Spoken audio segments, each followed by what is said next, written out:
ఉభయ తెలుగు రాష్ట్రాల్లో ప్రధాన జలాశయాలు నిండుకుండల్ని తలపిస్తున్నాయి.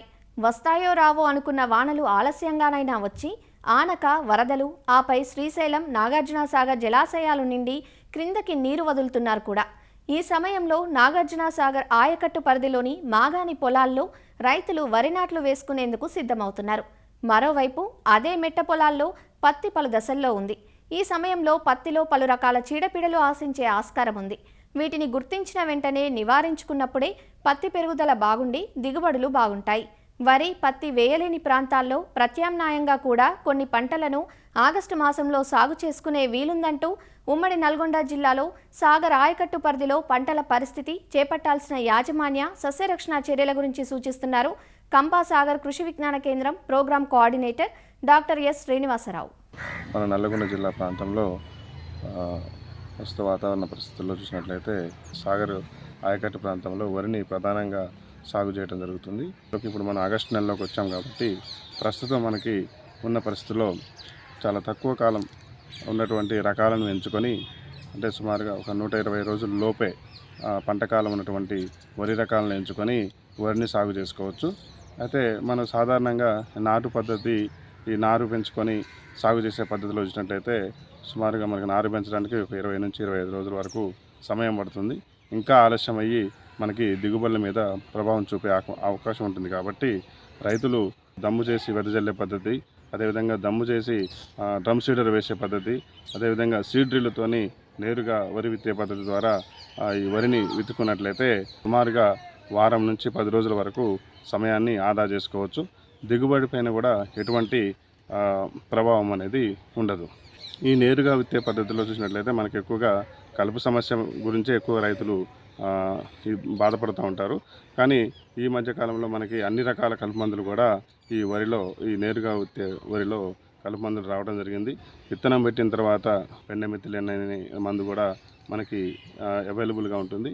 అదేవిధంగా 20 నుంచి 25 రోజులప్పుడు కూడా ఈ వెదజల్లే పద్ధతిలో కలుపు మందులు కూడా రావడం జరిగింది. ఈ విధంగా మనం ఒక నెల రోజుల వరకు కూడా కలుపుని మనం మంచిగా కాపాడుకున్నట్లయితే ఈ పద్ధతిలో మంచి దిగుబడులు కూడా రైతులు సాధించవచ్చు.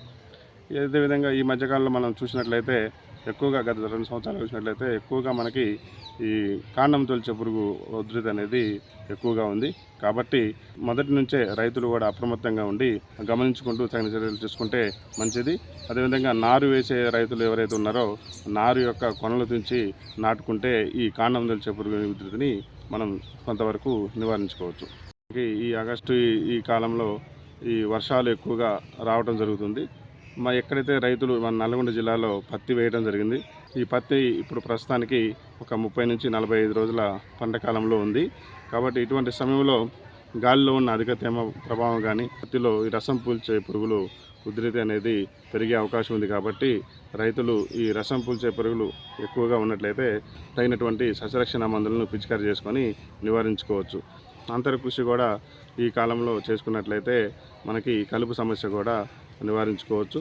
అదేవిధంగా ఎక్కడైతే అధికంగా వర్షాలు పడి మురుగునీరు సమస్య ఉన్నట్లయితే ఆ మురుగునీరుని తీసుకున్నట్లయితే ఈ మనకి పత్తిలో ఎక్కువగా ఎర్రబారే గుణము కానీ, లేదంటే వడలిపోయే గుణం కానీ, అంటే మొక్కలు చనిపోయే అవకాశం ఉంటుంది. వాటిని మనం నివారించుకోవచ్చు. ఎక్కువగా వర్షాలకు గురైనప్పుడు పండాకు తెగులు వచ్చే అవకాశం ఉంది. అదేవిధంగా మెగ్నీషియం, అంటే ముదురాకులు ఎరుపుగా మారి ఎండిపోయే అవకాశం ఉంటుంది. ఇటువంటి సమయంలో మనకి మెగ్నీషియం సల్ఫేట్ అనే మందును వారం నుంచి 10 రోజుల వ్యవధిలో 2 సార్లు పిచికారీ చేసినట్లయితే ఈ పండాకు తెగులను కూడా మనం నివారించుకోవచ్చు.